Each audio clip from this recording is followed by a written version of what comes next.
c'est Elodie et le Tulipe sur les réseaux sociaux. Je suis ravie de vous retrouver aujourd'hui pour le 35e épisode de mon podcast créatif dédié au tricot et à la couture. J'espère que vous allez bien. Ici ça va. Alors je suis désolée, j'ai encore disparu.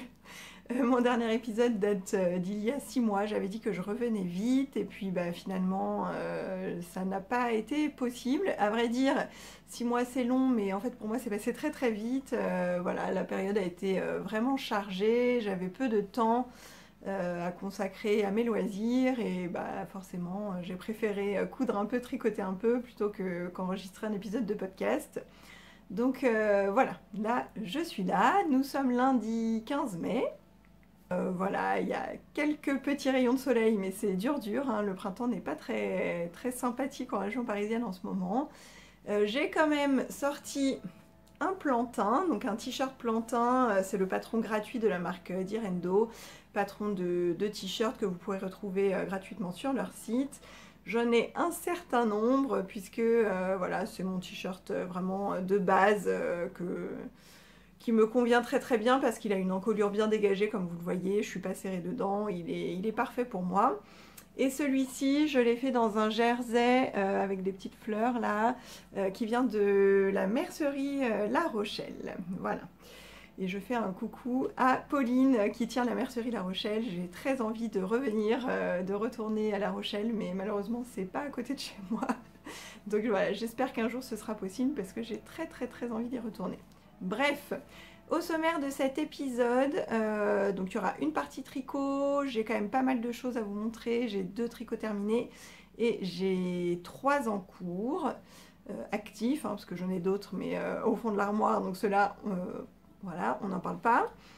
Et en couture, je sais pas, 4-5 pièces à vous montrer aussi, donc voilà, un épisode quand même assez conséquent à venir. Donc prenez des munitions, prenez votre tricot, prenez du thé, du café, du chocolat, ce que vous voulez. Et en revanche, il n'y aura pas de bonus pâtisserie à la fin parce que j'ai vraiment pas suffisamment de temps pour voilà.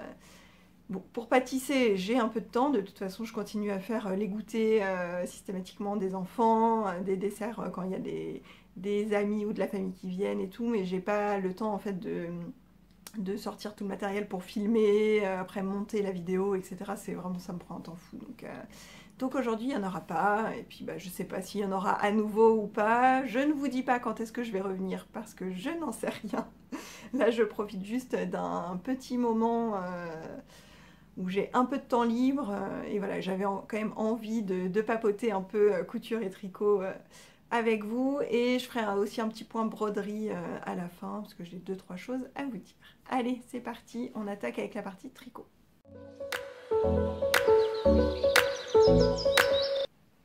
Alors, premier projet terminé en tricot, c'est pas une surprise puisque si vous avez regardé l'épisode précédent, il était en cours. Donc c'est mon châle Passiflore.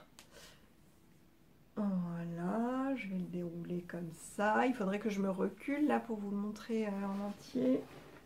Alors, tac, tac, tac. Est-ce qu'on peut... Voilà, ça rentre. Ça rentre, ça rentre. Donc, le châle Passiflore, c'est un châle qui vient de ce magazine Voulez-vous, qui n'existe plus. Hein. C'était le magazine créé par Marie-Amélie, mais elle a arrêté son activité de design tricot et puis le magazine aussi. Alors le châle Passiflore, le voilà. Donc ça c'est voilà sa forme particulière de lentille. Et il est composé de brioche, un motif en brioche qu'on voit ici qui part sur les côtés, donc sur peu de mailles, hein, donc c'est pas très très compliqué. Et à l'intérieur, ce n'est que du point mousse. Sur les bordures aussi, un peu de point mousse et un I-cord qu'on fait en même temps que le tricot. Pas besoin de relever de mailles à la fin. Donc normalement, c'est un châle qui se tricote en DK avec des aiguilles 5 pour un échantillon de 20 mailles. Donc l'échantillon, bien sûr, c'est dans le point mousse. Moi, j'avais pas de DK, j'ai très très peu de DK, en fait, j'en tricote pas. Donc j'ai beaucoup de fingering et j'avais en particulier une sport que ma copine Aurélie du compte Steinberger Knits m'avait offerte. Elle l'avait utilisée pour tricoter et puis il lui en restait pas mal. Je pense qu'il restait deux écheveaux et demi si je me trompe pas. Elle savait plus quoi en faire et elle s'est dit que c'était bien dans mes couleurs et que ça me plairait et effectivement ça m'a plu au premier coup d'œil et comme j'avais déjà repéré ce châle et que j'avais pas de déca, bah, je me suis dit que ça pouvait le faire et qu'au pire, donc la sport c'est un petit peu plus fin, au pire il sera un peu plus petit que le modèle original mais c'était pas très très grave. Alors en effet, donc il doit normalement se tricoter en 5, moi j'ai tricoté en 4,5 parce que je voulais pas que ce soit déjaugé vu que mon fil était un peu plus fin. Et donc je crois qu'elle fait 300 mètres au 100 grammes, la Malabrigo de cette qualité-là, Arroyo. Et j'avais 2 écheveaux et demi à peu près, donc 750 mètres. Je pense que c'est ce qui est préconisé en déca dans le modèle, dans l'original, quoi. Et en termes d'échantillon, donc j'ai mesuré après blocage, je suis plutôt à 22 mailles qu'à 20 mailles, donc effectivement il est un peu plus petit le mien, mais c'est pas grave parce que sa taille me convient parfaitement. Normalement il doit faire 2,20 m en longueur et 60 cm en largeur, c'est ce qui est indiqué dans le patron. Le mien il fait tout juste 50 cm là dans la largeur. Et en longueur, il fait un peu moins de 2 mètres, il doit faire 1,90 m. Mais franchement, enfin, bon, moi ça me va parfaitement comme ça. J'avoue pour un châle, de toute façon, je ne fais jamais d'échantillon. Là, je vous dis l'échantillon que j'ai parce que je l'ai mesuré après. Mais je n'aurais pas fait d'échantillon avant de me lancer dans un châle. Je m'en fiche en fait. S'il est trop petit, j'essaye de l'agrandir au blocage. Et, enfin voilà, ça m'est égal en fait. Et s'il est grand, bah, je l'enroule plusieurs fois autour de mon cou. Bref, donc c'est voilà, on le commence par une pointe et on insère un motif en brioche. Donc le motif, en fait pour faire des motifs dans de la brioche, il faut savoir faire une augmentation, enfin des augmentations dans la brioche et des diminutions à pencher à droite ou pencher à gauche. Une fois qu'on sait faire ces 3 points-là, en fait il n'y a plus aucune difficulté. Là c'est de la brioche unicolore, c'est ce qu'il y a de plus simple par rapport à la brioche bicolore où il faut faire attention à savoir bien quel rang on fait à quel endroit. Là c'est toujours la même chose, il n'y a pas à se poser de questions. Une fois qu'on a compris le principe, moi je trouve que la brioche c'est vraiment zéro cerveau, c'est vraiment comme du jersey, quoi. Il n'y a pas de difficulté. Et le créer un motif dans une brioche, c'est juste, on apprend à faire l'augmentation, la diminution, et puis c'est bon, quoi. Donc pas de grosses difficultés. Le motif se répète tout le temps, donc au bout d'un moment c'est très monotone, j'ai envie de dire. C'est d'ailleurs pour ça que je l'avais laissé de côté, c'est parce qu'en fait, c'est pas que je m'ennuyais, c'est que bah oui c'était toujours la même chose et je me suis lassée en fait. Je me suis un peu lassée. Et quand je l'ai repris, bah, le temps que je me remette dedans, que je me souvienne comment on faisait de la brioche, comment on faisait ces fameuses augmentations-diminutions, bah, c'était un peu nouveau à ce moment-là. Je l'ai quand même abandonné pendant 1 an, je pense, hein. Et du coup, bah, voilà, le temps que je me remette dedans, il n'y avait plus de lassitude et j'étais presque à la fin. Et puis voilà, ça allait très vite. Ça allait très vite pour le finir. Voilà, donc la laine, donc je vous l'ai dit, c'est de la Malabrigo, la qualité Arroyo, donc c'est la sport en mérinos, quoi, de chez Malabrigo. Le coloris, je ne me souviens pas, j'ai pas d'étiquette. Et alors chez Malabrigo, les coloris sont très variés. Et les écheveaux sont toujours assez différents les uns des autres. Donc j'ai essayé d'alterner, mais au centre du châle, c'est vrai que j'avais mon coloris est un peu plus rouge-orangé que sur le reste. Alors ça me gêne pas du tout sur un châle parce que de toute façon c'est enroulé autour du cou, donc c'est pas très important. Et de toute façon c'est tellement varié comme couleur que c'est pas grave s'il y a des différences de nuances en fait. Voilà. J'adore ce coloris. Alors bien sûr là c'est pas trop de saison, hein. Là je vais vous parler vraiment de projets automne-hiver, pas du tout de printemps. Donc ça c'est le problème quand on tarde à enregistrer. Voilà, donc ce que j'aime bien dans ce châle, c'est que comme au centre, par sa forme là, comme ça en lentille, au centre, là où on va le mettre autour du cou, il descend suffisamment en bas et il monte suffisamment là sur le menton pour être bien couverte et dans le cou aussi, dans la nuque aussi. Parce que le problème des châles en demi-lune, c'est que comme c'est droit sur le dessus et que c'est après circulaire en bas, bah en fait ils ont tendance à s'affaisser et le cou n'est pas toujours bien couvert. Donc là c'est top, ça couvre hyper bien. Donc moi je le mets juste comme ça, enroulé comme une écharpe et hop, je croise devant, je mets le manteau par-dessus, je ferme ici, c'est bloqué et là vous voyez, c'est formidable. Le cou il est bien couvert, bien au chaud. Il est vraiment... Enfin, je l'ai porté là tout l'hiver en fait, c'est simple. D'ailleurs, sur les bords, il commence déjà à boulocher et tout, mais c'est normal, je l'ai vraiment porté tous les jours pendant l'hiver. J'ai dû le terminer, le dernier épisode, ça devait être en octobre. J'ai dû le terminer en novembre, et donc décembre, janvier, février, même en mars, je le mettais encore. Voilà, non-stop, tous les jours. Moi, j'ai tendance à avoir un châle qui est sorti avec mon manteau dans l'armoire, enfin, dans l'entrée, là où je mets mon manteau. J'en ai un ou deux qui sont sortis, mais j'ai tendance à mettre toujours le même. Et puis un jour, j'ai envie de changer, et je change, et à nouveau, je remets toujours le même. Enfin voilà, je marche par période. J'ai pas 10 châles qui sont alignés dans l'entrée, et je change de châle en fonction de ma tenue. Non, c'est pas trop ça. C'est pas trop mon truc. Moi, je prends le premier truc qui vient, et quand il y en a un que j'aime bien, bah, je le porte tout le temps. Voilà, au niveau de ma laine, il ne me reste absolument rien. Parce que bah, ce qui est bien, bon, moi c'est rentré pile poil comme était fait le patron de base, voilà, j'ai vraiment suivi à la lettre. Mais si vous avez plus de laine, en fait, Marie-Amélie nous dit à quel moment on est au milieu. Et si on veut utiliser toute sa laine, on peut rallonger la partie du milieu où il n'y a pas d'augmentation, où c'est tout droit. Et voilà, c'est bien, c'est fait pour optimiser sa laine, donc c'est formidable. Donc voilà pour ce premier projet, et on passe au deuxième tricot terminé qui est aussi un tricot d'hiver. Alors celui-ci, je vous en avais pas parlé la dernière fois parce qu'il n'était pas prévu, il n'était pas commencé, rien du tout. C'est un bonnet qui est venu se caler comme ça, sans, sans être prévu. Alors j'espère qu'on va bien voir parce que forcément la laine est sombre, donc c'est pas évident. Je vais quand même vous mettre une photo ici du modèle pour que vous voyez mieux. Alors, c'est le bonnet Ilex, toujours de Marie-Amélie. Ah, on voit quand même pas trop mal. Hein. Le bonnet Ilex, donc qui est un bonnet à torsade. Hein. Voilà. Que j'ai tricoté dans une laine offerte par Aurélie du compte Steinberger Knits, encore. Ouais. Bah oui, c'est peut-être l'épisode spécial Aurélie. Alors là, oh, c'est magnifique, on voit rien. On ne voit rien du tout.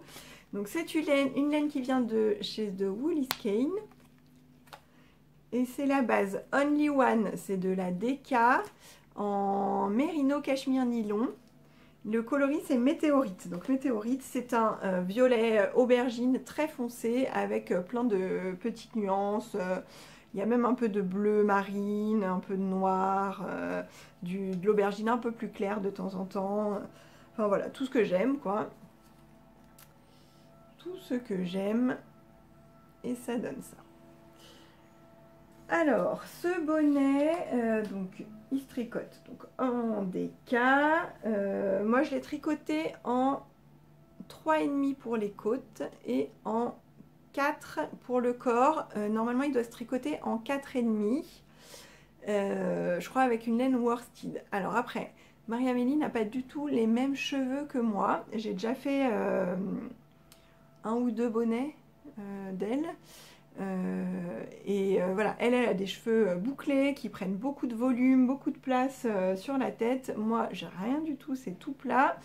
Et je savais que ça allait être trop grand si je le faisais tel quel. Et comme en plus j'avais pas une worsted mais une DK, j'ai préféré voilà, diminuer de taille d'aiguille et je savais que ça conviendrait très bien en termes de taille. Donc effectivement au niveau de la taille ça va. Voilà, il me reste même un petit peu de place là, mais voilà, nickel. Oui, je suis toujours aussi bien avec des bonnets, hein. C'est une cata, j'aime pas du tout. Mais ça tient chaud et c'est le principal.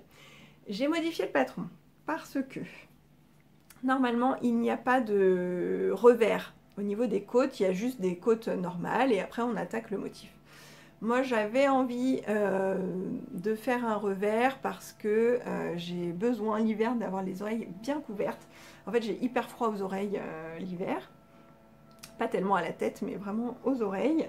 Du coup je voulais que ce soit bien couvert et puis bah, comme j'avais un écheveau complet, que je savais que j'utiliserais pas tout, bah, je me suis dit que en faisant plus de côtes et en faisant un revers, bah, j'utiliserais quand même un peu plus de mon écheveau, donc c'était parfait. Donc ce que j'ai fait, c'est que bon, j'ai monté mes mailles et là dans les côtes ce sont des côtes 2-1, donc 2 mailles en droit, une maille en vert. Et comme je savais que j'allais retourner, j'ai fait des côtes 2 mailles en vert, une maille en droit. Donc j'ai fait la hauteur de côte prévue par le patron, mais en inversant donc les mailles en vert et les mailles en droit. Et après j'ai fait un rang que de mailles en droit. Et ensuite je suis partie sur les vraies côtes, 2 mailles en droit, une maille en vert. Ce qui fait que bon, le rang de mailles en droit, en fait, il permet de retourner facilement les côtes, parce qu'en fait, ça crée une démarcation et ça se place tout seul, donc il n'y a même pas besoin. Parfois, je fais un petit point pour fixer le revers et tout, là, il n'y a même pas besoin. Grâce au rang de mailles en droit, ça se fait tout seul. Et une fois que j'ai retourné, bah, j'ai bien mes deux mailles en droit, une maille en vert qui est visible sur l'endroit. Et après, je n'ai rien changé dans le corps du bonnet. Donc vous voyez que c'est une alternance de torsade, une grosse torsade, là, une tresse. Et alors à côté, c'est ce qu'on voit le moins, ce sont des côtes en diagonale. Donc là, sur ma laine, ça se voit pas très très bien. Et voilà, je l'aime beaucoup. Je ne l'ai pas bloqué parce que bah justement, il est déjà suffisamment grand. J'ai un peu peur que ça se détende au blocage encore un peu. Donc je préfère le laisser comme ça. Je trouve que ça gêne pas, c'est une mérino, elle est déjà pas mal bien définie, enfin voilà. Ça me gêne pas qu'il soit pas bloqué, donc je le laisse comme ça. Je l'ai pas tellement porté parce que je l'ai fini assez tard dans l'hiver. Mais voilà, il est prêt pour l'hiver prochain, donc c'est parfait. Voilà pour les 2 tricots terminés, des bons projets d'automne-hiver. Et on va passer aux encours, donc là j'en ai 3. Alors, premier encours, donc celui-là. Je vous en avais parlé la dernière fois, donc c'est pas une surprise non plus. Et on va encore parler d'Aurélie, décidément. Le voici, le voilà. C'est le pull Iki de Marguenet, Marianne Munier. Alors il y a plein de fils partout, c'est pas joli, on voit pas très bien, mais c'est pas grave. Moi je sais qu'il est très très beau, c'est le principal. Voilà, le pull Iki, je n'en suis que là. Je n'ai pas beaucoup avancé. Là, ça fait quelques temps qu'il est un peu puni au fond du sac. Là, il va falloir que je m'y remette. Alors, le pull Iki, c'est un pull qui se tricote donc du haut vers le bas avec des épaules tombantes. Voilà. On commence par faire le dos, donc on monte des mailles tout en haut là, on monte toutes ces mailles et on fait le dos avec un côté où il y a un motif dans un point texturé en fait comme ça en zigzag et un côté où c'est que du jersey. Il y a des rangs raccourcis au niveau des épaules et du coup au départ on doit gérer les rangs raccourcis plus le placement du motif, donc on ne comprend pas trop ce qu'on fait. Cet endroit-là du patron est écrit seulement en rang par rang. Moi, j'ai horreur de ça. Je trouve qu'on s'y perd dans l'écriture. Enfin, j'aime pas ça du tout, mais après, je comprends que ce soit obligé de faire comme ça. Il n'y a pas de souci. Du coup, j'ai pas trop aimé ce début, parce que bah, forcément, moi, quand j'arrive pas à voir ce que je fais, et qu'en plus je dois suivre abréviation après abréviation, mot après mot, voilà, je suis un peu perdue.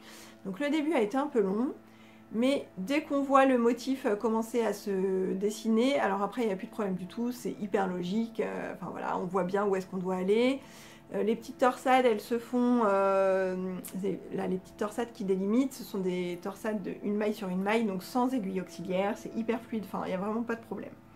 Une fois qu'on a fait le dos une certaine hauteur, on reprend donc chaque épaule pour former les demi-devants et augmenter un peu pour faire l'arrondi de l'encolure, pareil avec des rangs raccourcis. Donc d'un côté c'est très simple, de l'autre côté c'est moins simple. Il faut faire attention à ce que le motif se rejoigne bien sur l'épaule là. Et voilà, une fois qu'on a formé l'arrondi de l'encolure, on rejoint les deux demi-devants, on est toujours en aller-retour, et quand enfin on arrive au niveau de l'emmanchure, on remet tout sur un même câble, et là on tricote en rond, et là c'est parti, ça déroule. Comme je vous disais au niveau du motif, donc le début est en rang par rang quand il y a les rangs raccourcis, après c'est un diagramme. Et là, c'est beaucoup plus simple. Et puis, de toute façon, au bout d'un moment, bah, on a compris ce qu'il faut faire. Là, le diagramme, je n'en ai plus besoin. Il est dans le sac et voilà, je peux très bien sortir mon tricot. Je peux l'emmener quelque part sans avoir les explications. Il n'y a aucun problème. Je vois bien, en fait, en fonction du rang précédent, ce qu'il faut que je fasse. Donc, il n'y a pas de souci. Donc, vous voyez qu'à l'intérieur des zigzags, il y a une fois du point de blé, ensuite des mailles en droit, une fois des mailles en vert et à nouveau du point de blé. C'est hyper joli. Vraiment, j'adore, j'adore, j'adore. Je suis dingue de ce modèle en fait. Enfin, franchement, je trouve ça hyper original cette façon de placer les points. Oui, ce ne sont que des mailles en vert, mailles en droit et mini torsade. Il n'y a rien de sorcier. Hein. C'est juste la façon dont sont placés les points qui font que c'est original. Et en plus, le côté asymétrique, le fait que ce soit que d'un côté, enfin, j'adore. La laine. Donc la laine, j'adore aussi. Donc c'est une laine de La Féfile. Alors, est-ce que j'ai l'étiquette à l'intérieur du sac? C'est pas dit. Bah non, je l'ai pas. Je sais pas pourquoi. C'est pas grave. Alors, j'ai pas d'étiquette. Donc, c'est une laine de La Féfile. C'est son Merino Superwash classique. Et en fingering, hein, 400 mètres pour 100 grammes. Et c'est un coloris OOPS, c'est-à-dire un coloris non reproductible. Alors, ça peut être une erreur dans la teinture, ça peut être un test pour une future couleur, etc. etc. C'est ce qu'elle appelle un OOPS. Et celui-ci, ce OOPS, ce sont les copines Gaëlle Lecture et Création et Caro du compte Simélo qui me l'ont offerte. Une fois où je n'avais pas pu aller à un salon, je pense que ça devait être Malakoff, mais je ne sais plus quand. J'avais pas pu y aller, j'étais assez dégoûtée. Et elles se sont retrouvées toutes les deux devant le stand de La Féfile, devant ces trois écheveaux violets qui étaient seuls au monde, là. Et voilà, elles se sont dit, bah ça, c'est pour Hello. Bah oui, évidemment. Hein. Évidemment que c'était pour moi. Et donc, je les remercie à nouveau. Je l'adore, vraiment, ce coloris. Je sais que je vais adorer ce pull. Donc, ce pull que je tricote en duo avec Aurélie. Et elle n'est pas beaucoup plus avancée que moi. Hein. On avait dit qu'on le finirait fin février. Voilà, on est en mai. Voilà. Mais on va se motiver là. C'est parti. C'est parti. Voilà, donc je suis contente de l'avoir ressorti et clairement là il va avancer. Parce que mes autres encours ne sont pas forcément zéro cerveau ou transportable. Donc voilà, c'est pas. Celui-là c'est le plus facile pour moi à reprendre comme ça, même quand j'ai que 5-10 minutes. Alors le problème c'est que comme c'est un pull en fingering, bah forcément un rang c'est beaucoup de mailles. Donc en principe je fais 3-4 ans et puis après bah, je suis crevée de toute façon, donc j'en fais pas plus. Mais c'est quand même celui que je peux prendre facilement, qui ne me demande pas trop de concentration. En cours suivant, donc là on va complètement sortir de ma zone de confort. Cet encours-là n'a rien à voir avec Aurélie. Voilà, c'est le premier de l'épisode où je ne vais pas parler d'Aurélie. Celui-ci, c'est quand même un tricot en duo. Je l'ai tricoté avec Julia du compte Dans les tiroirs de Jules, à qui je fais un grand coucou aussi. Elle l'a terminé, pas moi, et alors elle, pour le coup, elle est plutôt allée dans ma zone de confort à moi en termes de couleur, alors que moi, je suis sortie. Je suis allée très loin. Voilà. C'est le col Soul Warmer de Justina Lorkowska. J'avais déjà fait un col de cette créatrice qui s'appelle Heartwarmer Col, que j'avais fait, donc qui est lui uni avec une alternance de points différents. Donc super sympa à tricoter parce que c'est un col, donc il y a peu de mailles par rapport à un pull. Et comme on alterne en fait plein de sections différentes, bah, on ne s'ennuie jamais. À peine on a fini la section, on n'avait même pas encore eu le temps de se lasser du point et hop on passe à un autre. Voilà. C'est quand même super, super plaisant à tricoter. Et là c'est pareil, sauf que bon, il y a des points différents, mais il y a surtout un jeu de couleurs et de rayures, etc. Donc celui-ci, je le tricote avec plusieurs laines qui m'ont été offertes, envoyées dans le cadre des vœux laineux il y a plusieurs années de ça. Je me souviens plus exactement. Et du coup, je n'ai pas le nom de chaque personne, parce que j'avoue, je sais que je l'ai noté quelque part, parce que je note tout. Quand c'est des choses qu'on m'offre, en principe, je note, mais là, je n'ai pas retrouvé. Alors, en fait, à ces vœux laineux, j'avais demandé des restes de BFL parce que je suis très sensible au niveau de la peau. Il n'y a pas beaucoup de qualité de laine que je supporte, notamment tout ce qui est mohair, alpaga, tout ça, ça me pique énormément. Je ne peux pas du tout en tricoter, enfin en porter en tout cas.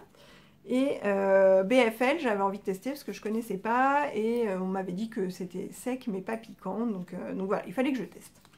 Donc j'avais demandé plein de restes de BFL et j'ai eu des restes différents. Donc le premier qui est ce gris là, c'est le coloris gris-gris des laines du scarabée.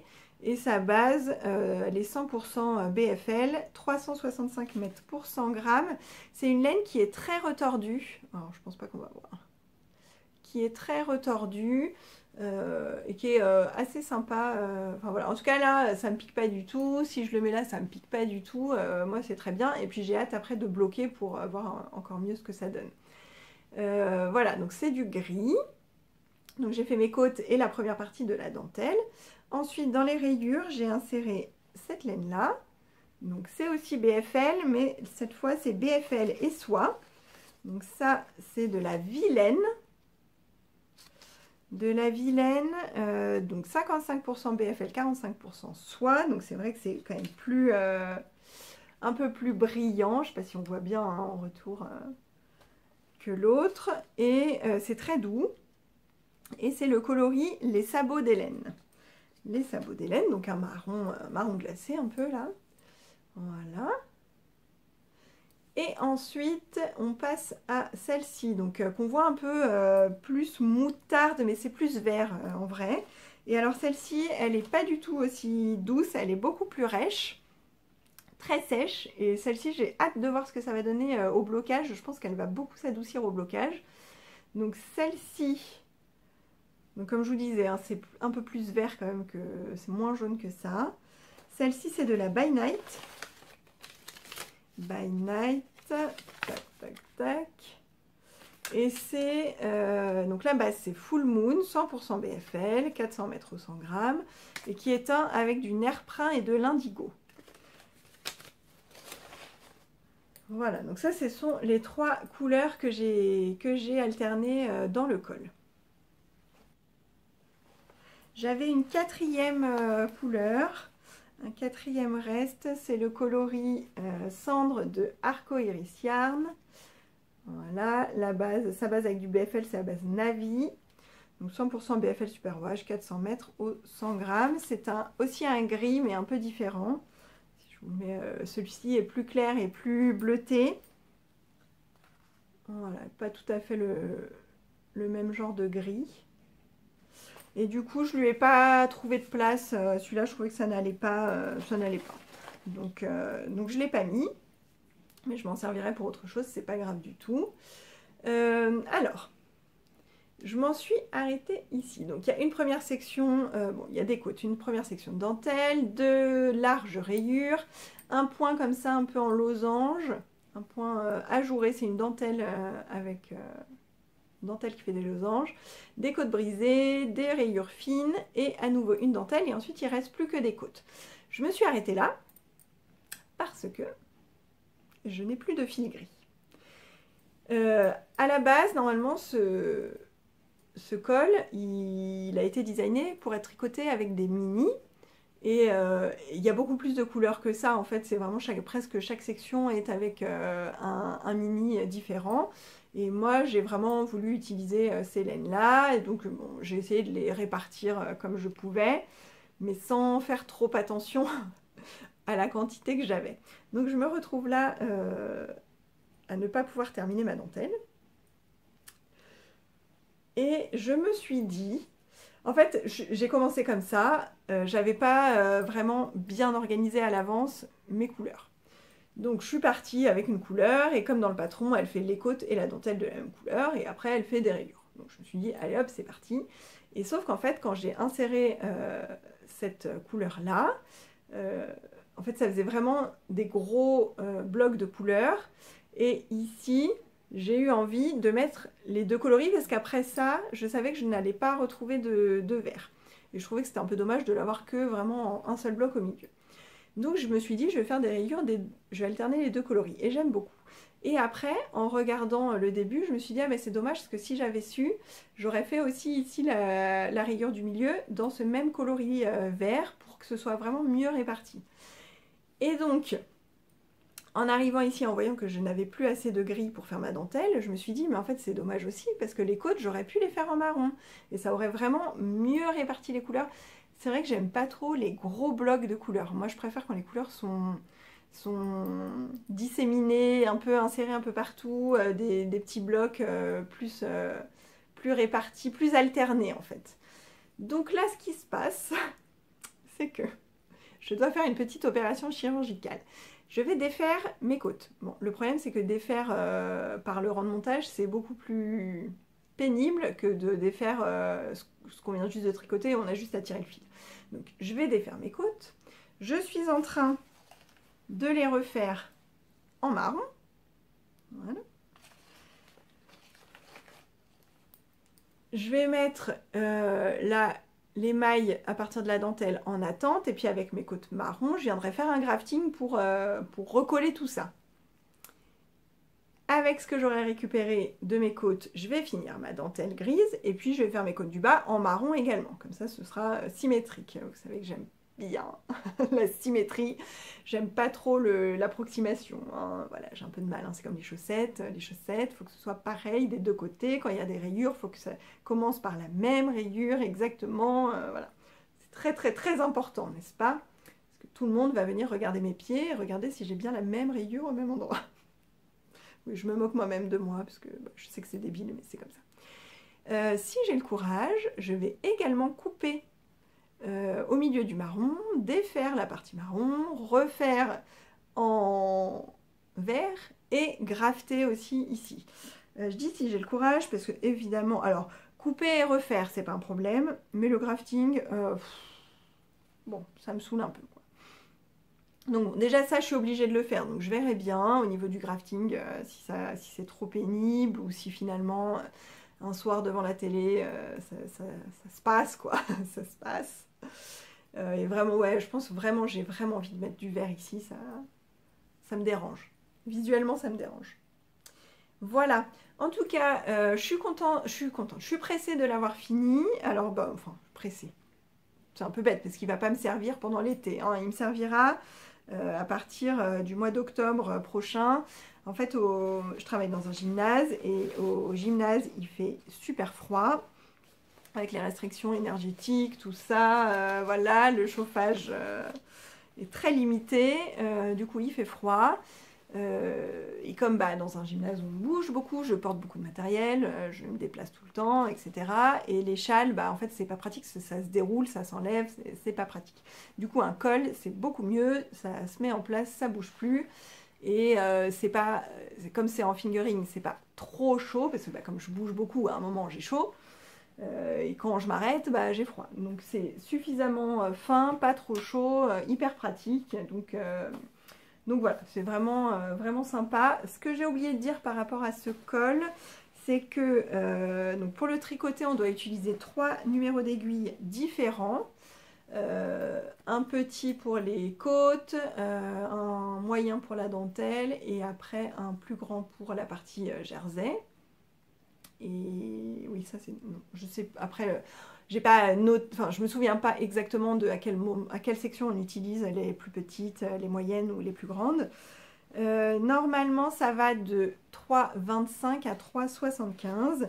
Et comme moi, je veux que ce soit un col qui soit vraiment près du cou, je veux pas qu'il soit lâche et qu'il dégouline là, comme ça, quand on le porte.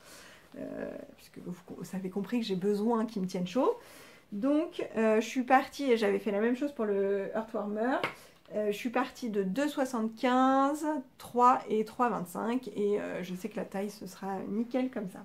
Voilà, donc là je suis pressée en fait de le finir et de le bloquer pour voir ce que ça donne, mais je le porterai pas tout de suite, donc finalement il n'y a pas le feu. Voilà pour ce deuxième en cours. Et enfin, troisième en cours, ce sont des chaussettes. Alors, ce sont des chaussettes et il y en a déjà une des deux qui est terminée. Hop, je vous montre la photo du patron.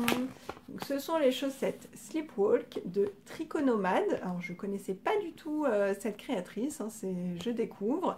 C'est Sabrina qui m'a offert ce patron il y a quelques temps déjà. Sabrina choupi.sabrina je pense sur Instagram. Coucou Sabrina. Et oui en fait ça faisait hyper longtemps que j'avais pas tricoté de chaussettes.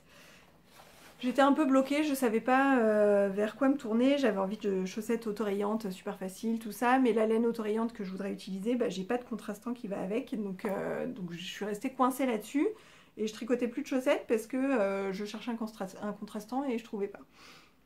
Alors que j'ai plein de laine à chaussettes, des chevaux que je peux utiliser. Enfin, j'ai pas forcément besoin de faire des chaussettes autorayantes, quoi. Mais c'est vrai que bon, je voulais ce côté facile, on se pose pas de questions, on tricote en jersey, un tube, puis après on s'occupe du talon à la fin. Enfin voilà, je voulais vraiment cette facilité-là, et c'est pour ça que j'avais arrêté de tricoter des chaussettes. Et en fait là, j'avais très envie de m'y remettre, et donc je me suis dit, une laine qui me fait très envie, un patron qu'on m'a offert, un truc un peu mignon. Vous voyez là, le petit nœud, tout ça, qui change un peu. Voilà, ça va être sympa, donc on va partir là-dessus. Donc, ce sont des chaussettes avec qui se tricotent du haut vers le bas, et on commence par faire du jersey qui va rouloter. Puis, on fait des petits trous dans le jersey pour pouvoir à la fin passer une petite cordelette et faire un petit nœud sur le côté. Voilà. Bon, j'ai pas rentré mes fils, hein. Et ensuite, on a de la dentelle, donc devant et derrière, un talon renforcé avec gousset, et la dentelle qui se poursuit sur le dessus, et du jersey en dessous, puis à la fin, une pointe classique fermée par un grafting. Voilà, rien de bien nouveau dans la construction, si ce n'est le haut rouloté et les petits trous pour faire passer la cordelette. Donc cette petite cordelette, c'est un accord qu'on tricote à part. Je suis en train de faire le deuxième. Voilà. Tac, tac, tac. Alors c'est pas fun à faire, hein. Forcément, on a très peu de mailles et on passe sa vie à tricoter 3 mailles, les remettre sur l'aiguille, tricoter 3 mailles, les remettre sur l'aiguille. Enfin, c'est pas fun du tout à faire. Bon, après ça va, c'est quand même allé assez vite, et je me suis dit je vais faire le deuxième direct dans la foulée parce qu'à la fin ça va me saouler. Donc je préfère me débarrasser de ça, et comme ça après j'attaque la deuxième chaussette, et à la fin de la chaussette c'est fini, quoi. La laine, c'est une laine de Eve EV3, sa marque. Donc Eve qui est anciennement Bobine et Pelote, et qui a créé sa marque de teinture. Et c'est le coloris figue dans une base classique pour des chaussettes, 75% mérino, 25% nylon, en fingering 400 mètres au 100 grammes. Donc coloris figue, voilà, ça veut bien dire ce que ça veut dire. Alors là, sur mon retour, la couleur n'est pas totalement bonne, mais je sais qu'après sur l'écran, parfois c'est pas pareil. Bon, c'est toujours compliqué. Moi, je sais pas très bien décrire les couleurs, donc j'espère que vous verrez à peu près la bonne couleur, et sinon c'est pas très grave. Ce coloris, je l'aime beaucoup. Celui-ci, c'est moi qui l'ai acheté toute seule comme une grande. C'est vrai que je vous ai montré pas mal de laine qu'on m'avait offerte, mais là, non, celui-ci, c'est moi qui l'ai choisi. parce que voilà, il m'avait vraiment tapé dans l'œil et j'aime beaucoup.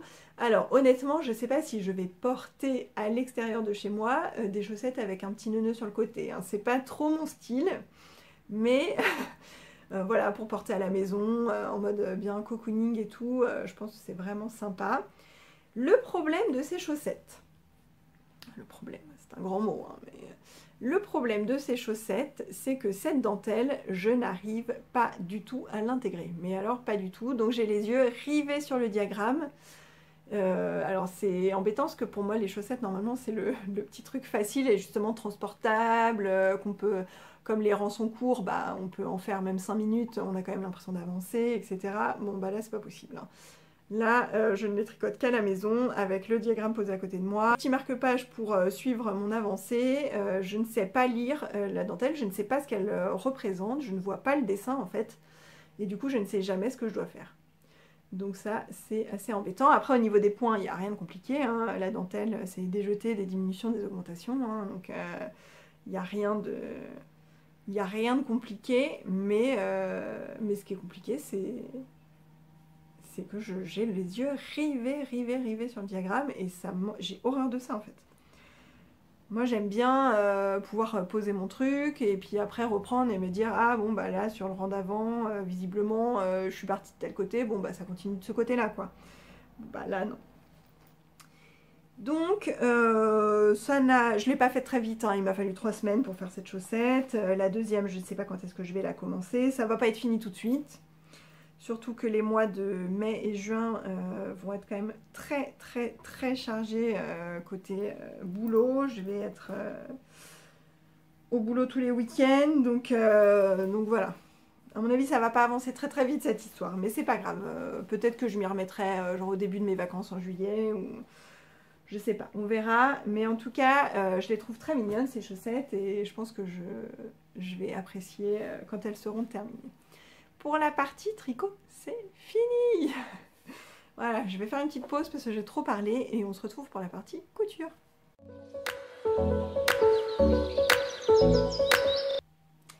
Alors, en couture, on s'était quitté la dernière fois sur une petite panne d'inspiration. J'avais du mal à me mettre à ma machine à coudre.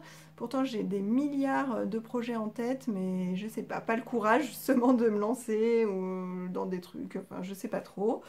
Ce qui s'est passé, c'est que je suis allée au salon Création et Savoir-Faire à Paris en novembre, et notamment sur le site de Lise Taylor, sur le stand de Lise Taylor. Et ça m'a remotivée, mais alors comme jamais.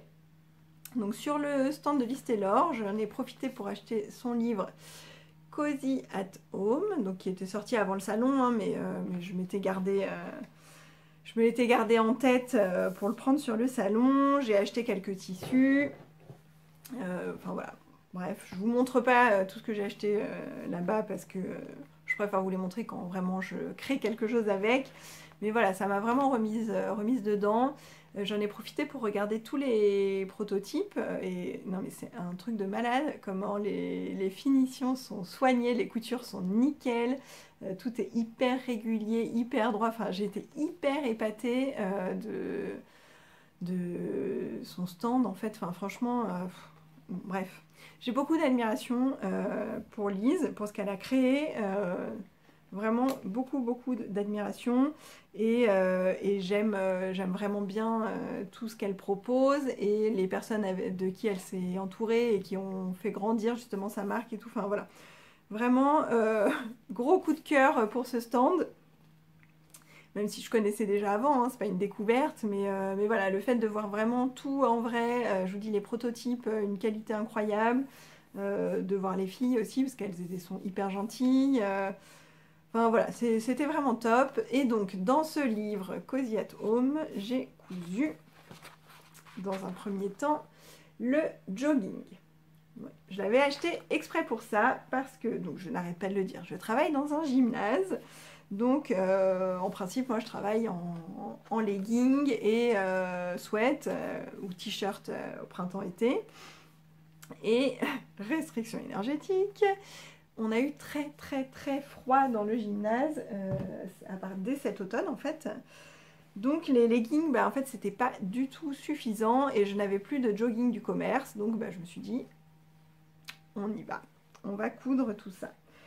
Donc j'ai cousu 2 joggings noirs, donc ça va pas être hyper fun à montrer, hein. C'est pas la super belle robe dans un imprimé de dingue, etc. etc. C'est de la couture utile, mais voilà, j'en avais besoin. Donc j'ai cousu 2 joggings noirs comme ça.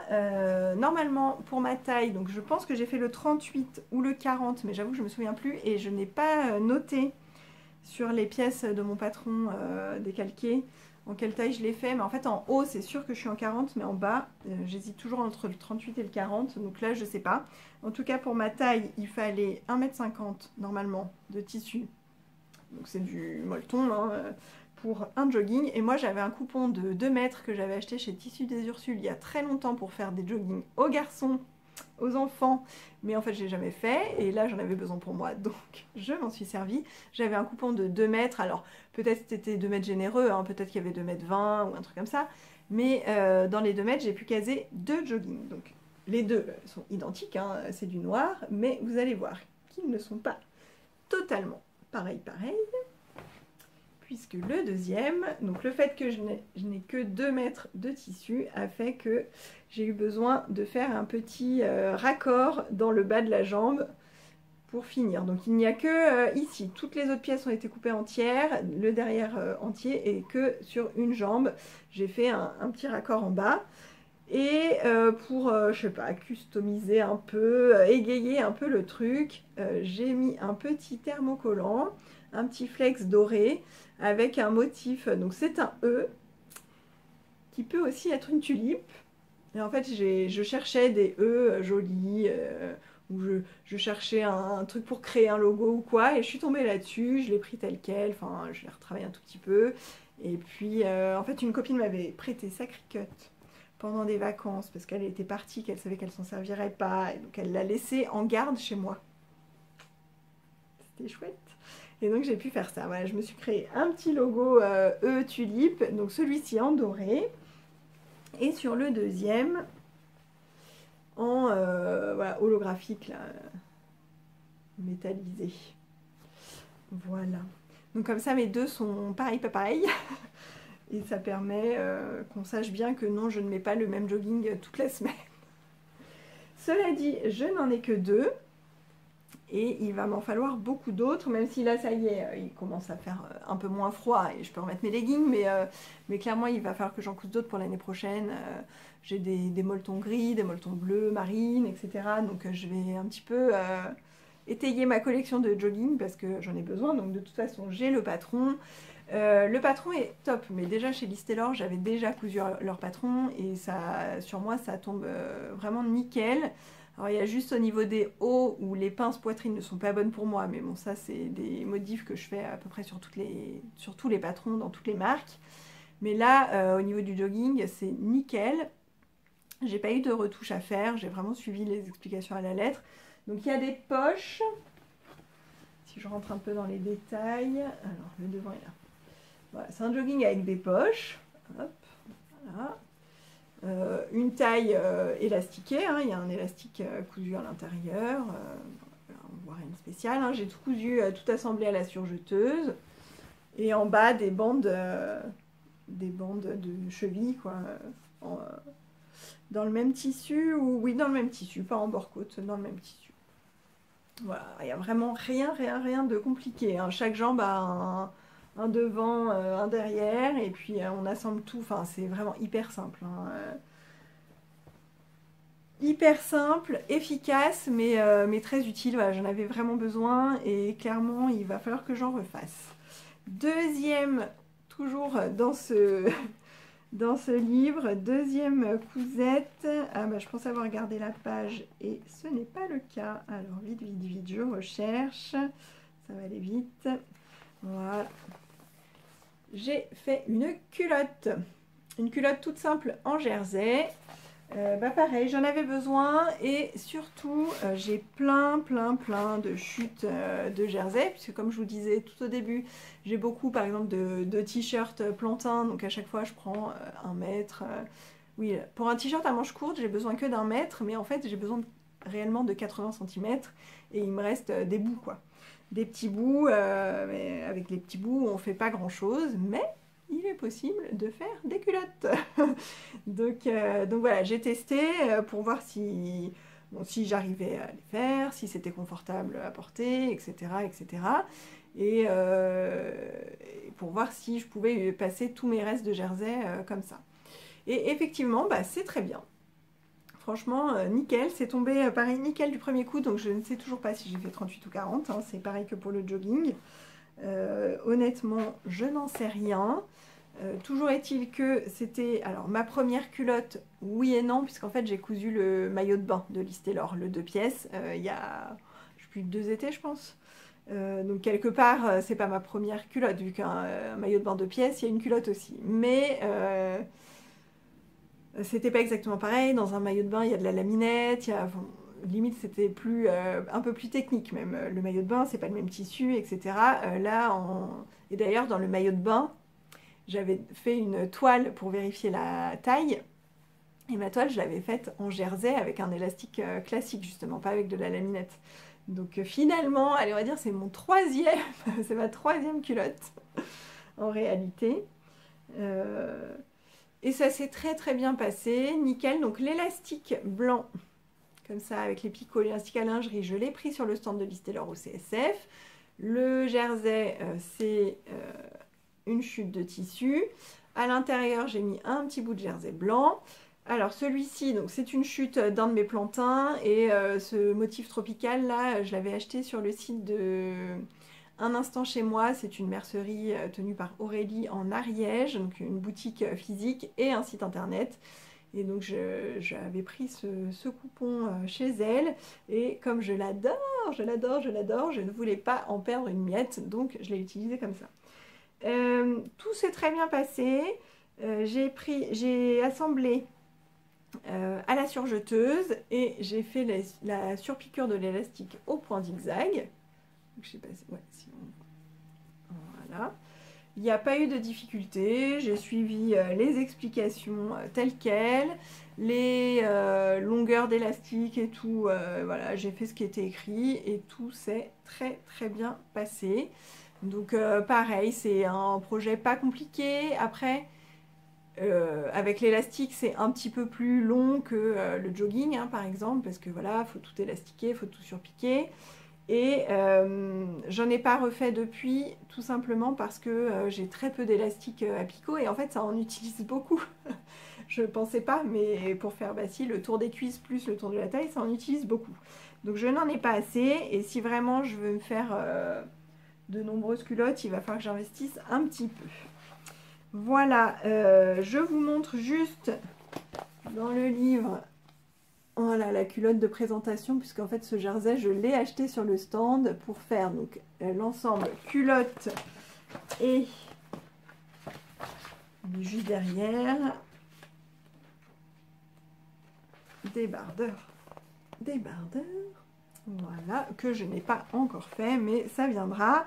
Donc dans le livre, il y a donc un débardeur, une culotte, un jogging, un sweat, t-shirt, short de pyjama, nuisette, il y a une autre culotte, il y a un petit patron de tricot de chaussettes, sympa, avec des petits cœurs. Il y a un motif de broderie. Est-ce que je vais le retrouver rapidement? Ouais. Une broderie, voilà. Il y a quand même vraiment de quoi faire, c'est un bon investissement. Là vous voyez le short qui est fait pour être en jersey de viscose. Alors moi j'achète pas de jersey de viscose, j'aime pas trop, mais peut-être que dans le tissu que je vous ai montré là, peut-être que dans le tissu de la culotte, il y a peut-être moyen au lieu de faire débardeur culotte de faire débardeur short. Je sais pas combien j'en ai pris, j'ai dû prendre 1 mètre. Non, ça va être un peu chaud quand même. Bon, bref, peu importe. Pour ce livre-là, c'est terminé. Projet suivant en couture. Alors là, ça n'a rien à voir. Alors, rien à voir parce qu'on va partir sur une robe. Et oui, le retour des robes, ça y est. La robe en robe libre de la marque Couture Générale. Donc Couture Générale, c'est la marque de patron créée par Ma Petite Mercerie. Ma Petite Mercerie, une mercerie en ligne, que vous connaissez certainement. Alors, comme il y a eu toute une période où je n'avais pas enregistré de podcast pendant un an, il y a des choses que j'ai faites à cette période-là que je ne vous ai jamais présentées en vidéo sur YouTube. Je vous les ai présentées sur Instagram, mais pas sur YouTube. Donc cette robe, je l'ai déjà cousue, je l'avais déjà, avant cette version-là, cousue 2 fois. Et la toute première fois, c'était une collaboration avec Ma Petite Mercerie. En fait, ils m'avaient proposé de choisir ce que je voulais sur leur site, dans une limite de budget évidemment, de choisir ce que je voulais, de faire le projet que je voulais avec et de le poster sur les réseaux. Il y avait très peu de contraintes au niveau de cette collaboration et c'est pour ça que j'avais accepté. Moi, j'ai pas du tout envie qu'on me dise il faut faire tant de stories par jour, où il faut coudre absolument ce tissu, ce patron, machin.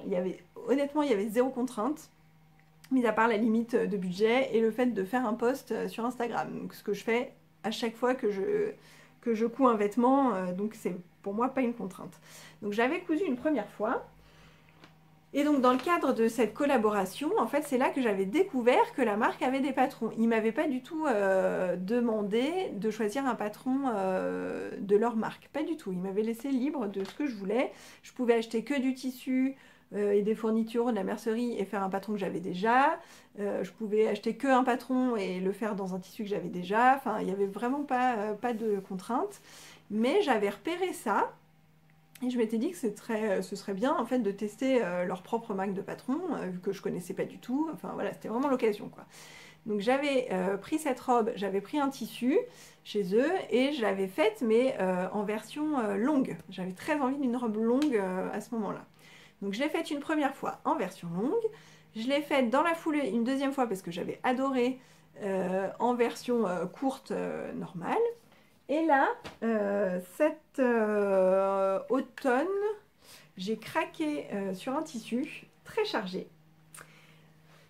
Un tissu chez Benitex que j'avais pas repéré sur le site mais que j'ai repéré sur un compte Instagram de l'annexe de M qui avait fait une robe, alors pas du tout cette robe là mais une robe dedans et franchement j'avais craqué et quand je suis retournée sur le site de Benitex, je me suis rendu compte que ce tissu, je l'avais vu, mais en fait, il m'avait pas du tout tapé dans l'œil, juste en photo, la photo carrée d'un tissu, ça m'avait pas marqué. Et en fait, de le voir cousu en vêtements, j'avais complètement craqué, donc j'ai acheté ce tissu.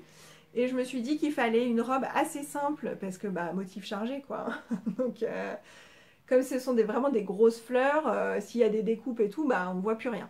Donc une robe simple et j'ai pensé à celle-ci et donc je l'ai faite pour la 3e fois mais cette fois doublée puisque c'est prévu dans le patron, la base du patron en fait c'est une robe doublée en colo V, manche 3/4 et du coup le but c'est un peu de jouer avec la transparence, d'avoir par exemple un plumety ou une dentelle sur les manches et toute la robe doublée, du coup on voit pas la transparence, on la voit seulement sur les manches.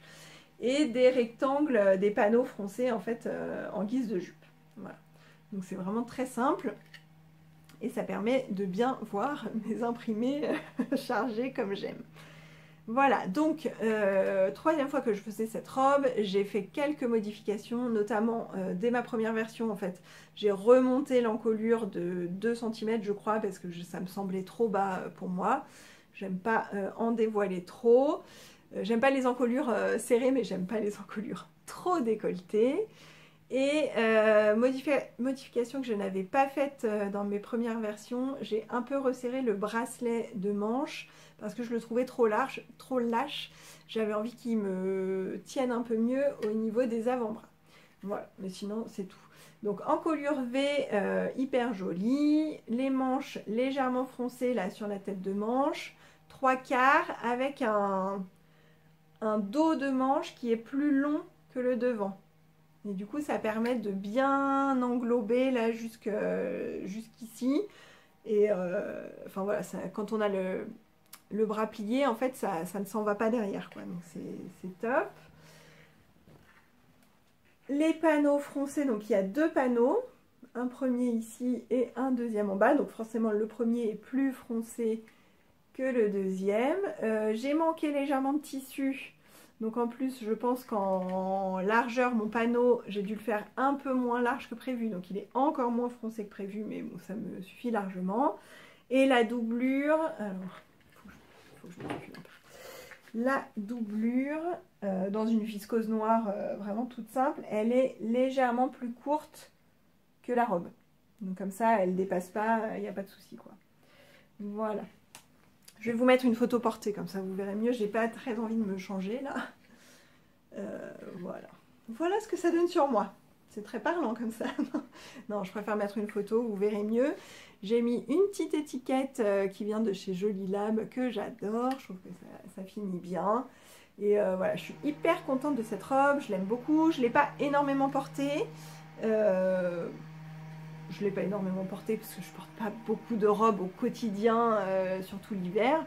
Mais je l'aime vraiment beaucoup, beaucoup, beaucoup. Et c'est pas grave, j'ai pas beaucoup de robes, c'est pas très grave si je les porte pas hyper souvent. Je suis contente quand j'ai besoin en fait de me mettre en robe, d'en avoir quelques-unes comme ça, que j'ai cousues moi-même et que j'aime vraiment beaucoup, quoi. Mais en tout cas, c'est une forme que j'aime bien, qui me va bien, je trouve. Après, ça c'est subjectif, hein. Il n'y a pas de pince poitrine. Non, il n'y a pas de pince, c'est ça. Donc vraiment, il n'y a pas beaucoup de difficultés. Les difficultés, c'est la pointe du V. Ça, à chaque fois qu'il y a une pointe, voilà. Et les bracelets de manche, parce qu'il faut surpiquer. Là, j'ai fait une piqûre dans le sillon, donc c'est toujours un peu minutieux. Mais sinon, après, il suffit de coudre à la main. Et puis y a pas, on s'enlève cette difficulté-là. Mais sinon, il n'y a vraiment pas beaucoup de difficultés. Le patron est très bien fait. Il y a des petites astuces si on veut un peu avoir un vêtement durable, par exemple de piquer une deuxième fois dans la marge de couture des manches pour solidifier ou ce genre de choses. Il conseillait aussi de surpiquer au niveau des fronces. Alors moi c'est quelque chose que je ne fais pas parce que j'aime pas. Mais voilà, pour solidifier en fait le vêtement. Et du coup le fait que ce soit doublé, bah, à l'intérieur c'est forcément ça fait bien fini. Enfin, voilà. J'aime beaucoup beaucoup beaucoup cette robe, j'adore cette imprimée. Enfin franchement j'en suis dingue et voilà. Ensuite, projet suivant, alors là on va retourner dans les vêtements sport et confort et on va rester dans le violet avec ce sweat. Alors oui, il était rangé dans le placard là, donc forcément il est un peu plié et tout.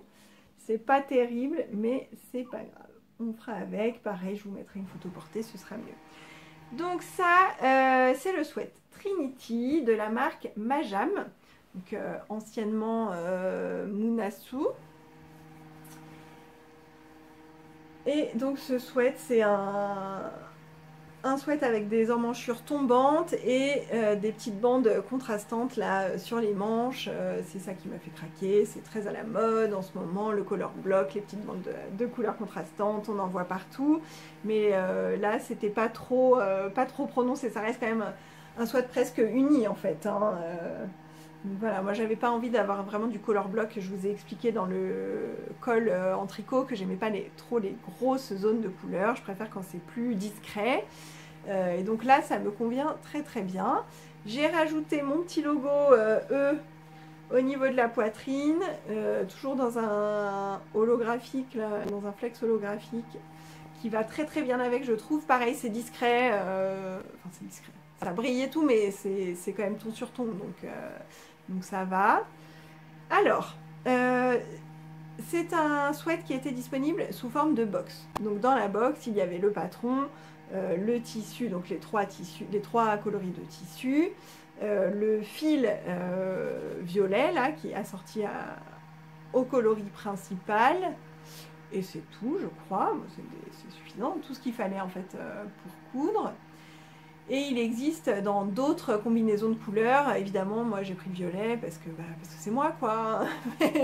Mais il existe dans d'autres combinaisons de couleurs, notamment un crème, je crois, en principal, avec du bordeaux et du caramel sur les manches. Et c'est hyper beau.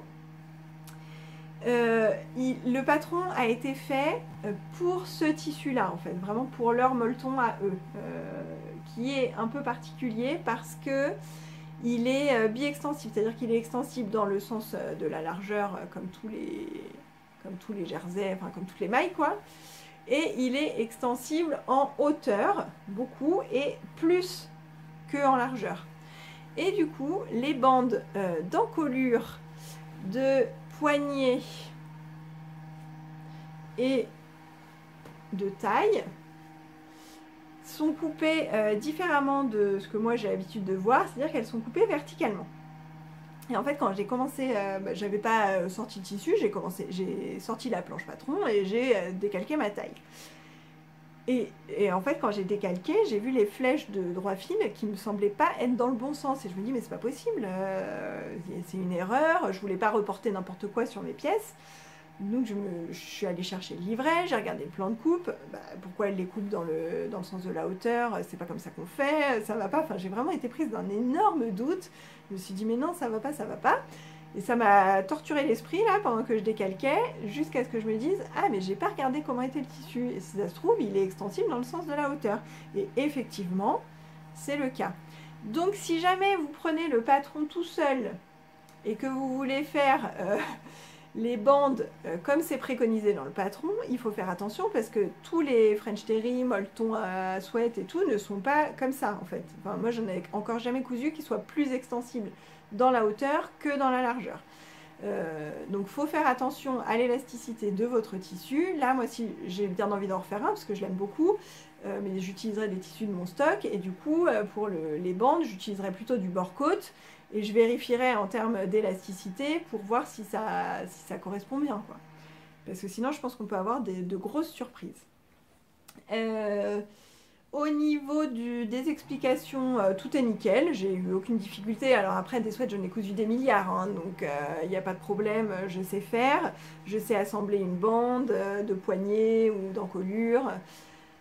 Mais voilà, les explications étaient très bien. Là, la bande d'encolure, je l'ai surpiquée au point droit mais un peu allongé.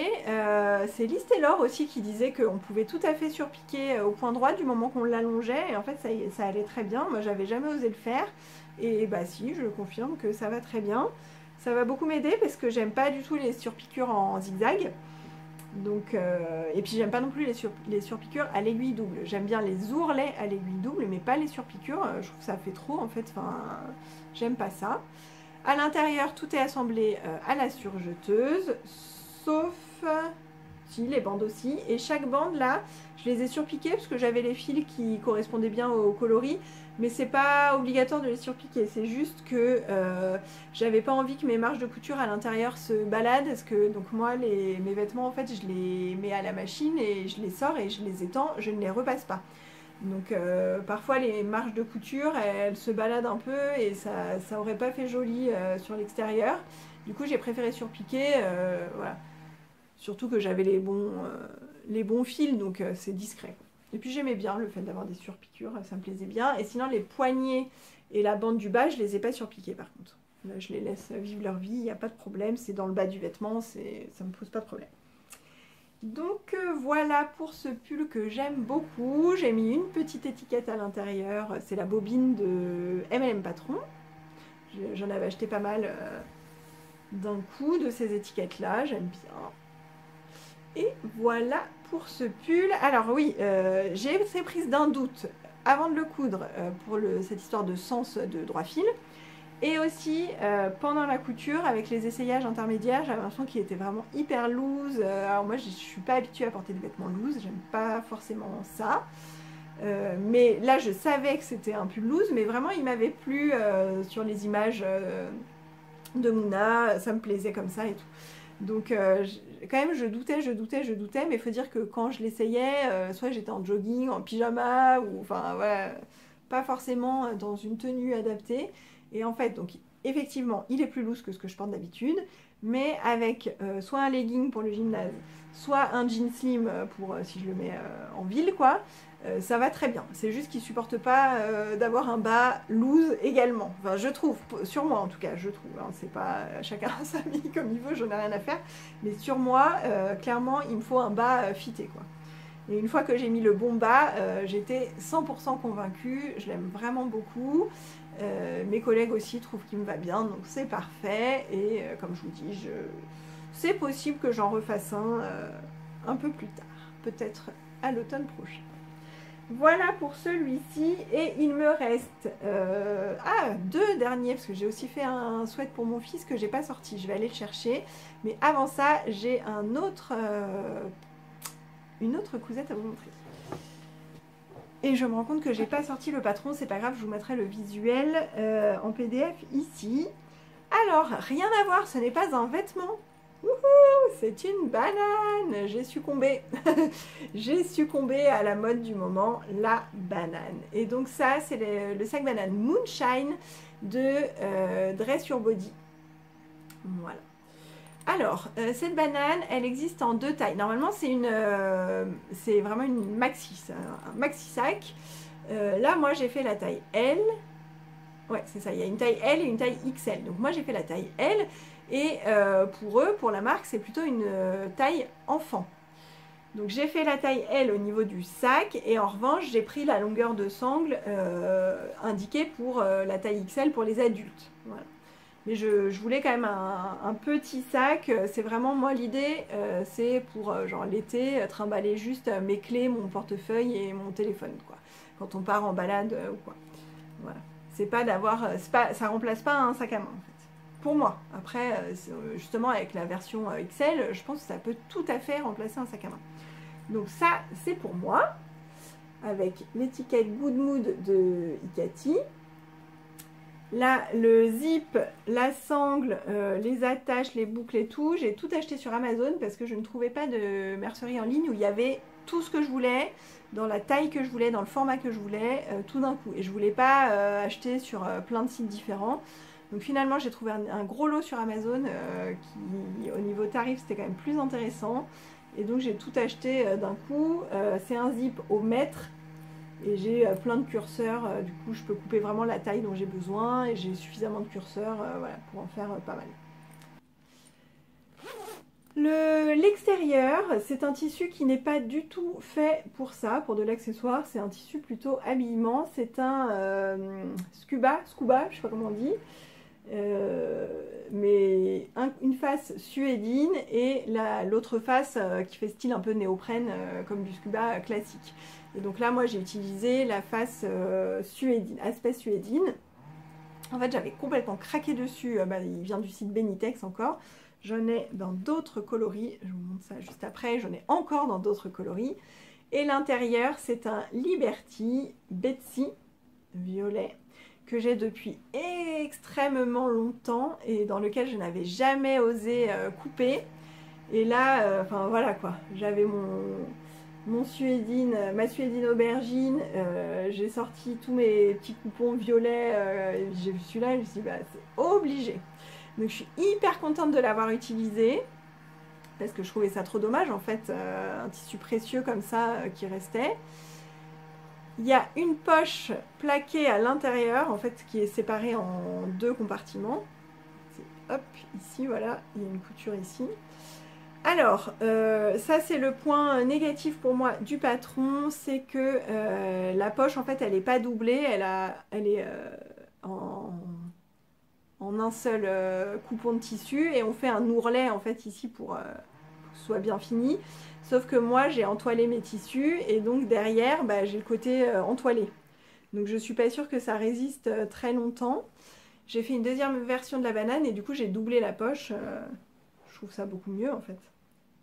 Ça fait plus joli à l'intérieur, même si bien sûr, ça se voit pas. Hein. On va pas regarder l'intérieur de la poche, mais en fait, j'ai peur que l'entoilage finisse par s'enlever à force de mettre des trucs dans les poches, des clés, des trucs, de prendre, d'enlever et tout. Donc voilà. Donc ça pour moi c'est le point négatif. Sinon, le patron est plutôt bien fait. Il y a une vidéo, mais je ne l'ai pas regardée. Alors moi, c'est vrai que j'ai fait beaucoup de trousses zippées et tout quand j'ai commencé la couture, donc c'est pas quelque chose qui me pose problème. Donc j'ai compris ce qu'il fallait faire facilement, j'ai pas eu de difficulté. Après, si on n'a jamais fait, je pense que c'est peut-être un peu difficile. La difficulté que j'ai eue, c'est que mon tissu, donc le scuba, c'est un tissu maille, c'est pas du tout un tissu accessoire, ameublement et tout, bien rigide, tout ça qui se place bien. Non, c'est un tissu extensible. Et du coup, c'est pas du tout fait pour ça. Je l'ai entoilé, mais alors grosse galère parce que bah, c'est du polyester, donc pour bien chauffer suffisamment pour que l'entoilage y tienne au fer, c'était un peu galère. Ça se décalait en fait quand j'assemble une partie du zip dans ce sens-là et puis la deuxième partie, bah, enfin le dos dans l'autre sens et du coup les tissus se décalent. Enfin bon, bref, c'était un peu galère. Et puis il est quand même assez épais, donc là, à ces endroits-là, là dans les coins, il y a pas mal d'épaisseur et tout. C'était pas évident, mais au final ça se voit pas, donc tant mieux, j'ai géré comme j'ai pu, c'est pas parfait, mais c'est pas grave, ça me va très bien. Au niveau de la taille, voilà, ça donne ça. Donc la sangle est peut-être limite un peu courte, mais bon, ça va. Après, je peux l'agrandir encore un tout petit peu avec la boucle. Donc voilà, ça prend quand même bien... ça prend de la place, quoi. C'est déjà pas une version, c'est pas un petit sac, hein. Voilà, et il y a vraiment suffisamment de place pour mettre des clés, un téléphone, un portefeuille, la petite poche, on peut encore rajouter des choses. Enfin, ça va, il y a quand même de la place, hein. Voilà, de toute façon, moi, je voulais que ce soit quand même plaqué sur moi, parce que le but, c'est d'avoir un sac qui se tient devant, plutôt qu'un sac à dos où on ne regarde pas ce qui se passe dans notre dos. Voilà, on n'ose pas forcément mettre ses objets de valeur, tout ça. Quand on va quelque part où il y a de la foule, etc. Ça, c'est vraiment pratique. Et vraiment ne pas trimballer beaucoup de choses. Justement, en fait, plus on a un grand sac et plus on a tendance à mettre beaucoup de choses dedans, donc à surcharger. Donc là, c'est parfait. Donc celle-ci, elle est pour moi et j'en ai fait une deuxième version. Donc c'est le même tissu, mais dans un autre coloris. C'est le coloris Marsala, je crois, celui-là. Alors, il ressort plus orangé qu'il ne l'est, il est un peu plus rose. Avec une autre étiquette. Alors ça, c'est l'étiquette... je sais plus la marque, je le mettrai je mets tout dans la barre d'infos, voilà, comme ça c'est simple. Et donc exactement le même zip, exactement la même sangle noire, boucle et tout. Et à l'intérieur j'ai mis un motif un peu ethnique, voilà. Et ça c'est une microfibre, c'est du polyester, donc je me suis encore rajouté de la difficulté pour l'entoilage, un tissu un peu glissant, etc., etc. Et là, comme je vous disais, alors je sais pas si ça va bien se voir, hein. Je pense qu'on voit pas grand chose. Là, la poche, en fait, je l'ai doublée, donc il y a le tissu, en fait, est des deux côtés. Là, on voit pas mon entoilage derrière. Et c'est quand même beaucoup plus joli. Voilà. Je trouve, hein. Après, c'est subjectif, évidemment. Voilà, donc celle-ci va être offerte et j'en ai encore d'autres à faire pour offrir. Donc, je n'ai pas fini de faire des bananes. Voilà, j'ai eu des petits soucis dans les coins, là, c'est pas parfait, mais c'est pas très grave, ça fait bien le job, et vraiment j'adore, en fait l'aspect du tissu un peu suédine, là, j'aime beaucoup, je trouve ça trop beau, et tant pis si c'est pas adapté, et si je galère un peu, bah ça vaut le coup, quoi. Donc voilà, je suis très contente de ces bananes, j'étais hyper réticente quand c'est revenu à la mode, et en fait, bah si, c'est hyper pratique, hein, clairement. C'est hyper pratique et puis c'est joli. Si on prend les bons tissus et tout, c'est quand même super joli. Alors, je vais retrouver le sweat que j'ai fait à mon fils et je vous le montre tout de suite. Alors, encore une fois, on est sur quelque chose qui n'est pas du tout de saison. On est sur un panda surfeur, enfin surfeur des neiges, hein, snowboarder. Donc, pas du tout de saison, mais c'est pas grave. Alors, qu'est-ce que je voulais vous dire? Parce que c'est juste un sweat, mais c'est un sweat raglan. J'ai fait, donc c'est un modèle qui vient d'un magazine Octobre. Je me souviens plus exactement du modèle et de quel magazine précisément, mais c'est pas ça l'important. J'ai fait un raglan parce que donc j'avais un panneau de jersey, comme ça, qui se poursuivait avec des montagnes comme ça à côté. Voilà, donc il y avait sur un panneau, on a voilà, une partie, c'est le motif, et puis on a la suite comme ça qu'on peut utiliser pour le dos, les manches, etc. Comme mon fils quand même maintenant n'est plus si jeune, n'est plus si petit, il met du 12 ans et du coup j'ai de plus en plus de mal à le faire à rentrer les pulls dans des coupons enfants. Alors celui-là c'était quand même un grand coupon, hein, donc j'avais de quoi faire, en hauteur ça allait, mais du coup ça prend quand même moins de place quand on fait une découpe raglan que quand on remonte jusqu'en haut des épaules en fait, quand on fait quelque chose avec des manches montées comme ça. Donc je préfère quand c'est un panneau faire sous forme de raglan. Mais j'ai quand même pas eu assez de tissu pour tout couper. Et là,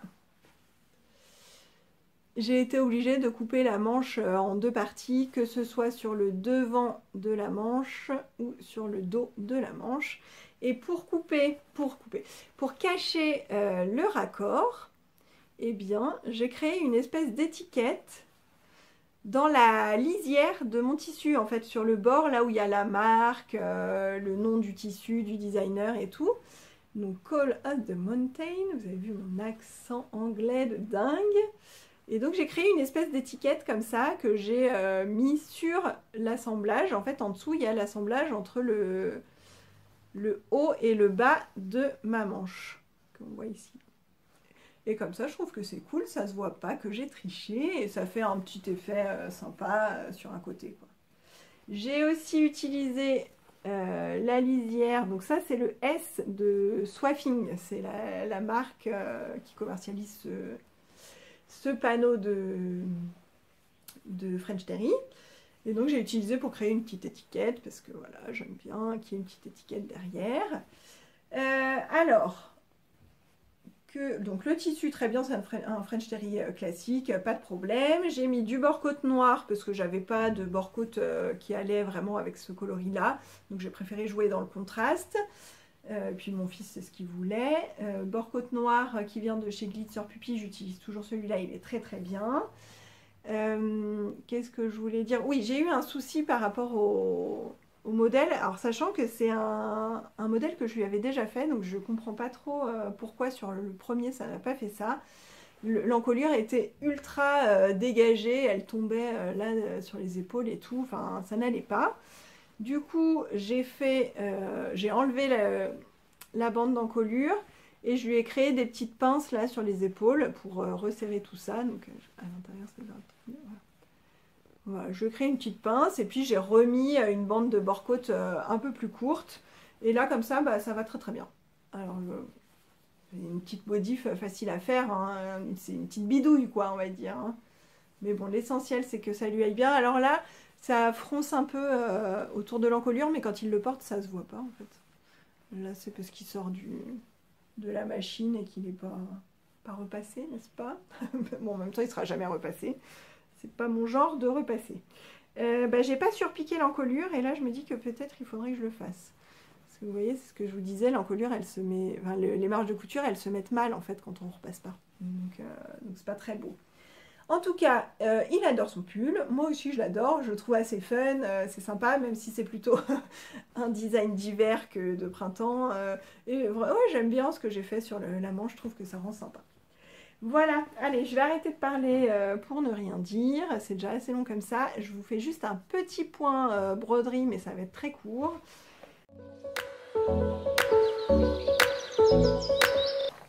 Petit point de broderie parce que ça y est, Julie Jolisonge a lancé son 10e défi broderie.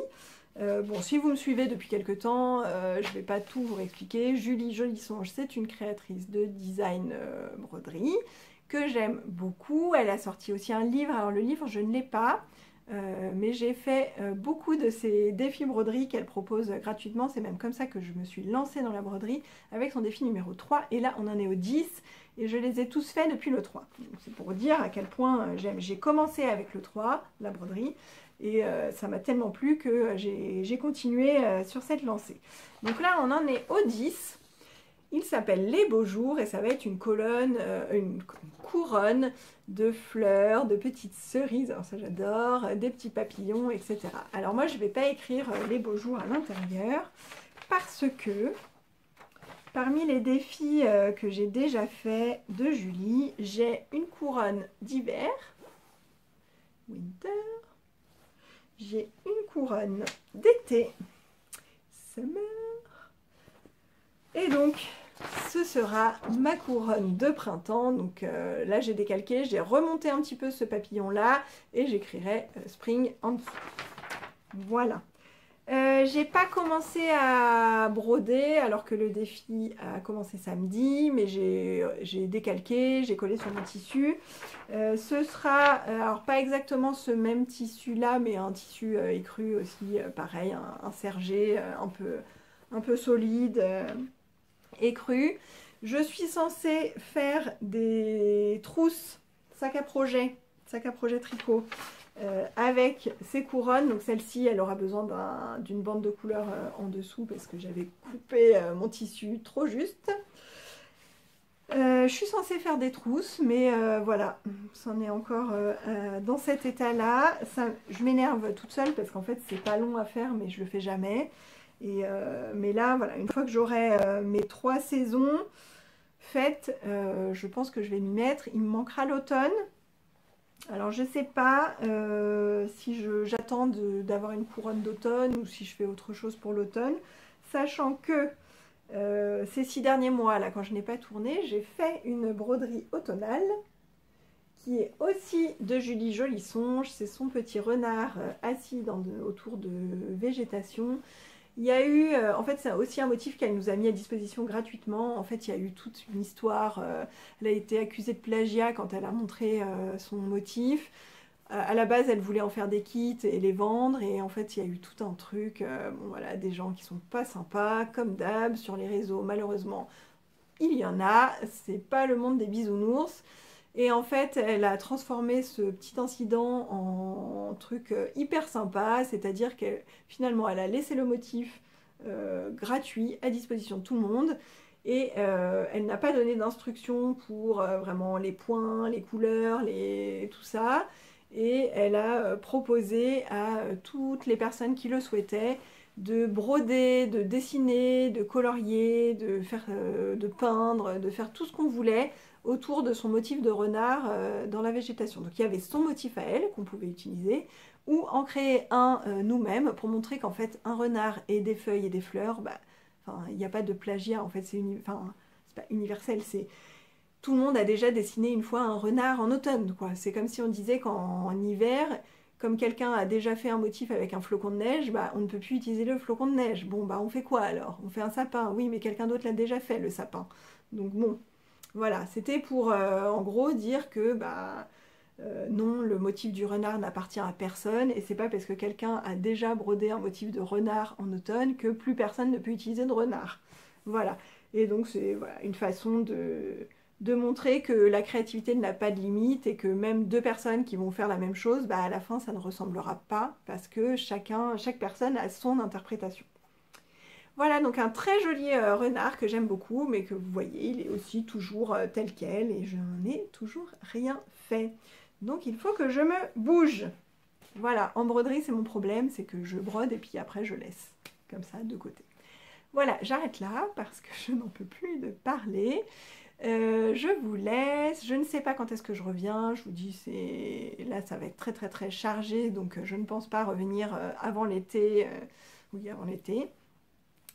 Je vous souhaite un bon tricot, une bonne couture, une bonne broderie, tout ce que vous voulez, tout ce que vous aimez, faites-vous plaisir, et je vous remercie de m'avoir écouté papoter pendant très longtemps. Je vous remercie aussi de vous inquiéter quand je ne reviens pas suffisamment vite. Je vais bien, je suis un peu dépassée par le temps qui file trop vite, c'est tout. Et puis bah comme tout le monde, parfois l'hiver j'ai des petites baisses de morale, mais bon, ça revient toujours. Le soleil revient toujours, voilà. Allez, je vous dis bah, à bientôt, pas très bientôt, mais à bientôt quand même. Allez, salut!